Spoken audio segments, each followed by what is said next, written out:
Today's video is all about fun. We're going to do some crazy quilt patching, piecing, and it's going to be a party. I'm using a cross stitch for my center. You don't have to. You can just have a piece of fabric that you really like, but I wanted to demonstrate how to make a cross stitch.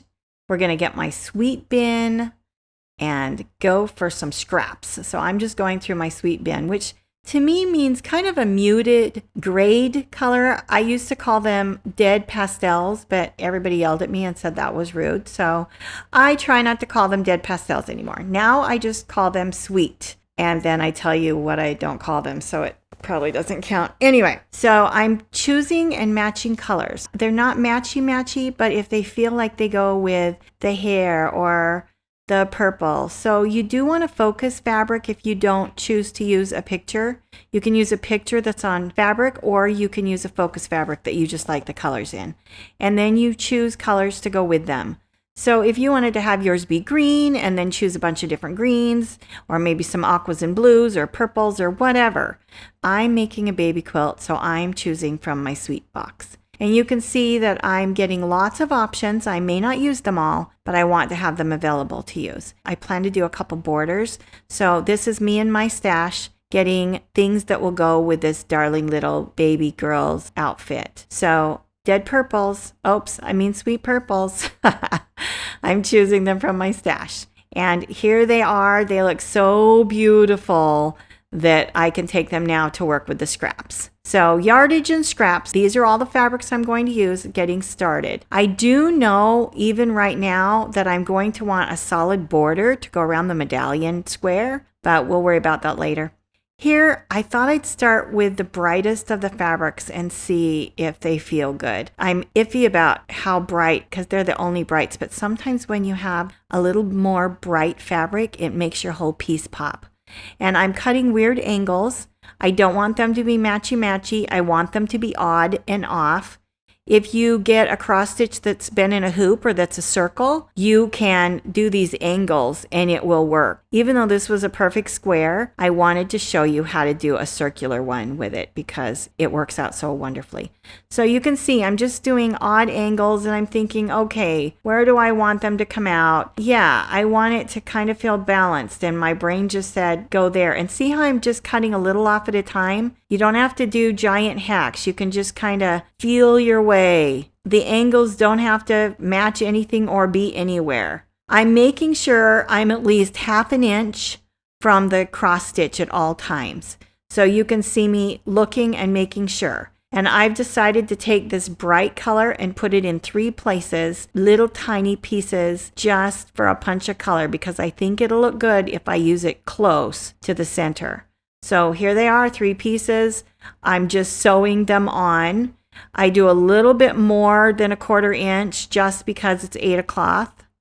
That's what the cloth on cross stitch is called. It's called Aida cloth, or some people pronounce it Aida, but I pronounce it Aida cloth. And I'm pressing it open, and it looks really great. Now, if that's wrinkled, you always want to turn up a cross stitch piece upside down or a embroidered piece. And some people even put a cushion towel under it, but I don't. That's way too much work to go get a towel, so I don't do it.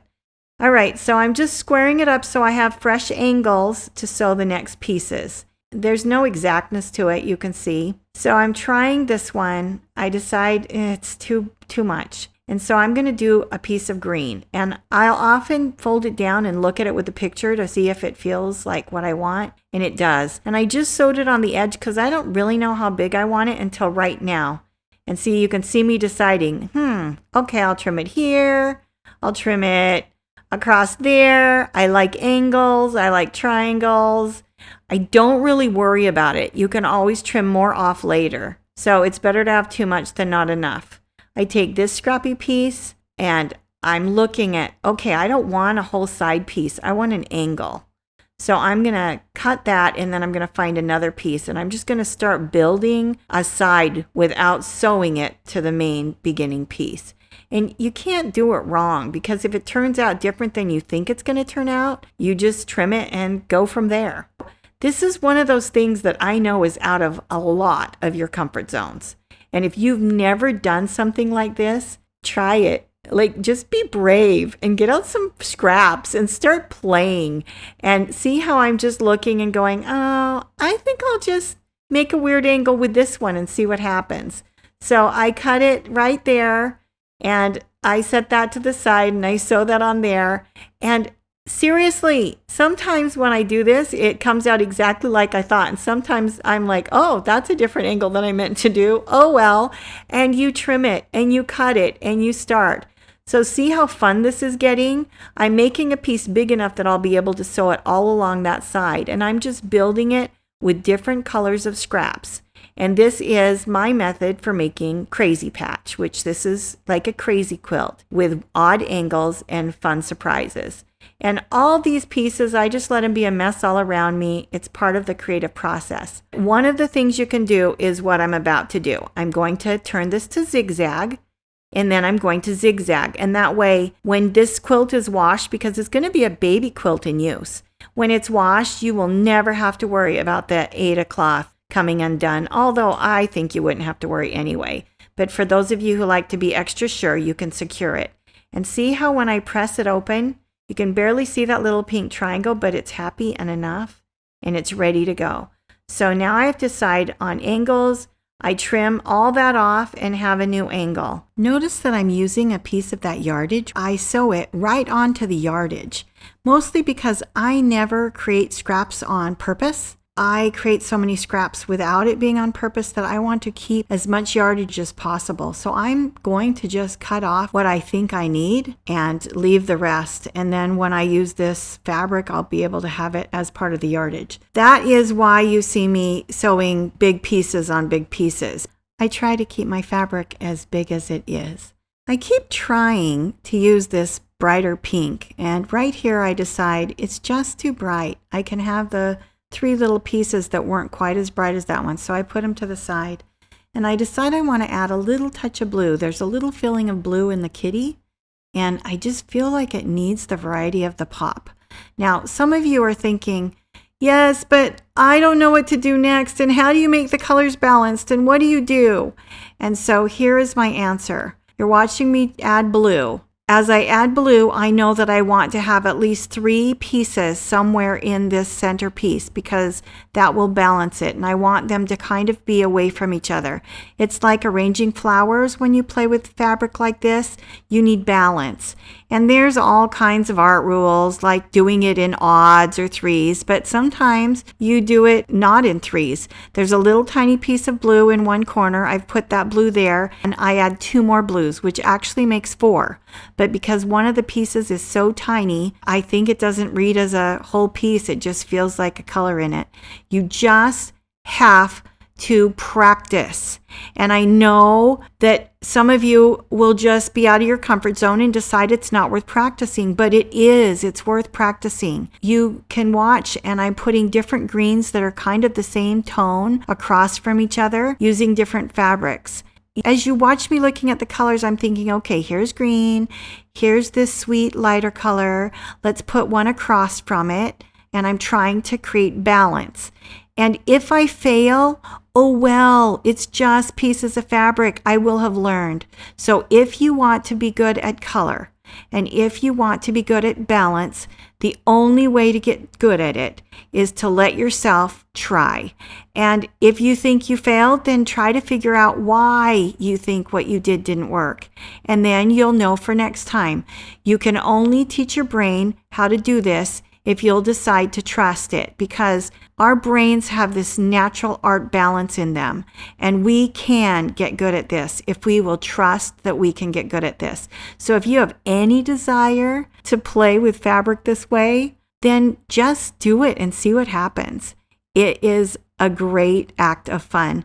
My art teacher in college used to say, it's the process, not the product, that matters. It's about having joy putting the colors together. You can see I have that big streak of purple across that one side.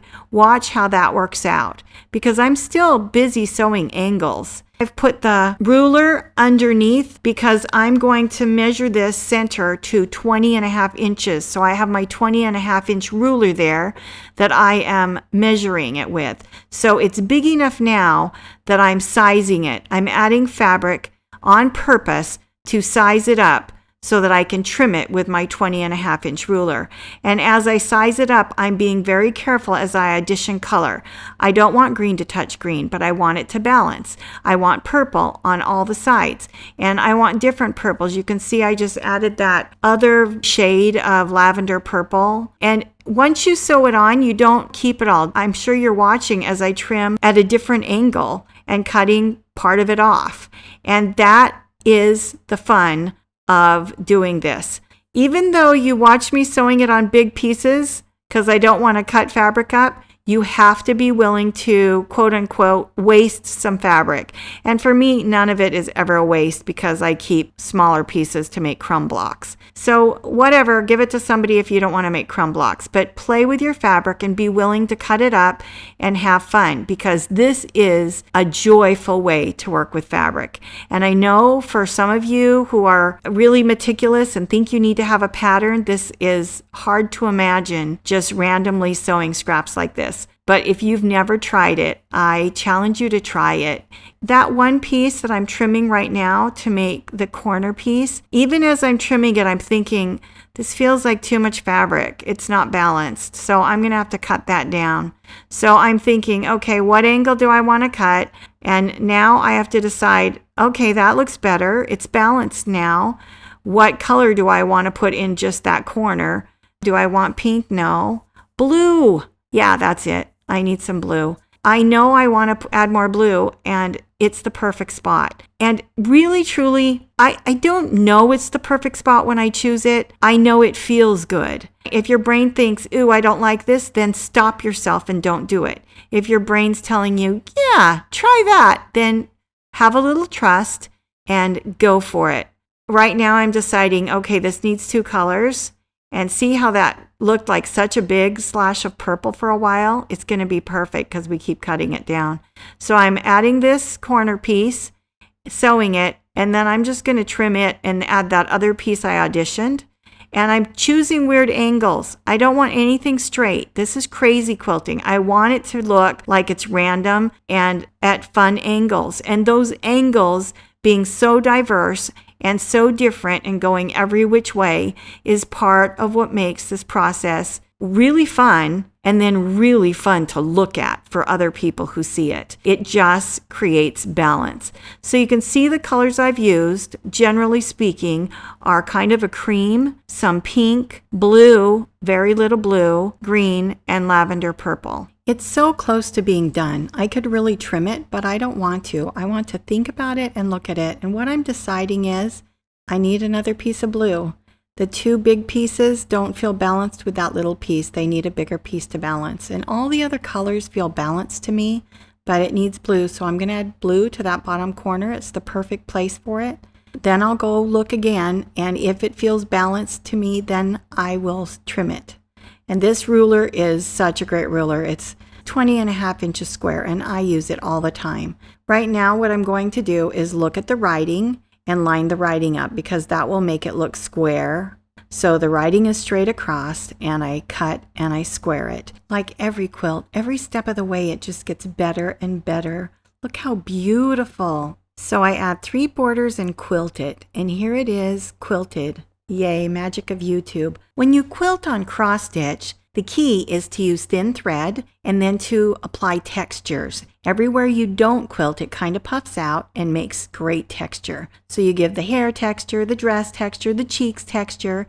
In the background, I do something tight because I like to hold it down and nail it down. This is an all-over pattern in the middle part. And then I purposely did this to show off some quilting. If you don't want to show off your quilting, then don't put something plain like this cream. Instead, put a green or whatever color you want, or something with a busier texture.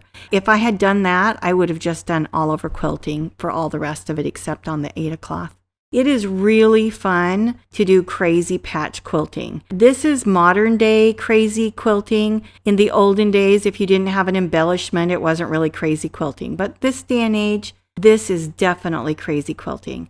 I hope that you'll get brave if you've never done it before. Some of you are probably old hands at it and have done it a million times. But if you haven't, try it. It is so good for your brain. I hope you have fun doing this. Stay merry and creative.